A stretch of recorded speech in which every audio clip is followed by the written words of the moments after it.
Ketaatan yang Allah berikan, kita harus meyakini dan merasakan itu semua adalah anugerah dari Allah. Jadi jangan sampai kita bersandar kepada amal kita, bersandar dengan amal kita. Kita habis sholat, puas dengan sholat kita. Wah, ini benar-benar menjadi karcis masuk surga. Kita bersandar dengan amal kita sendiri. Jangan, bersandarlah hanya kepada Allah. Ikhlaskan amal kita, jangan malah bersandar kepada amal ibadah kita. Amal kita serahkan kepada Allah, ikhlaskan karena Allah. Jangan bersandar dengan amal kita. Syekh Ibnu Athaillah As-Sakandari rahimahullah mengatakan, min alamatil i'timadi alal amal nuqsanir raja inda wujudiz zalal. Tanda-tanda alamat orang yang menyandarkan kepada amal, tanda-tanda orang yang bersandar kepada amal. Ingin surga, merasa dengan amal sendiri, kayaknya cukup nih amal sholat saya,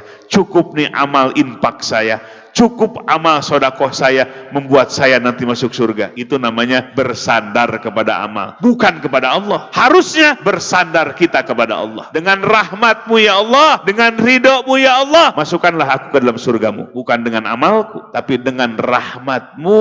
Rahmat Allah itu ada dalam perintah Allah. Kita belajar menjalankan perintah Allah supaya datang rahmat Allah. Rahmat Allah yang membukakan pintu surga, bukan amal kita. Nah, tanda orang yang bersandar kepada amalnya sendiri adalah nuqsanur roja inda wujudiz zalali. Berkurangnya pengharapan kepada Allah ketika tergelincir kepada dosa. Itu tanda orang yang bersandar kepada amal. Jadi orang kalau bersandar kepada amal, tandanya adalah ketika jatuh kepada dosa, kecil, berkurang harapannya kepada Allah. Karena merasa dengan amal, merasa dia mampu beramal, sehingga dia bersandar kepada amalnya itu. Di waktu jatuh kepada dosa, berkurang pengharapannya kepada Allah. Itu tanda orang yang bersandar kepada amal. Tapi kalau orang bersandar kepada Allah ketika jatuh kepada kesalahan, jatuh kepada kekurangan, kekeliruan, tidak berkurang harapnya kepada Allah, karena memang bersandarnya hanya kepada Allah, berharapnya hanya kepada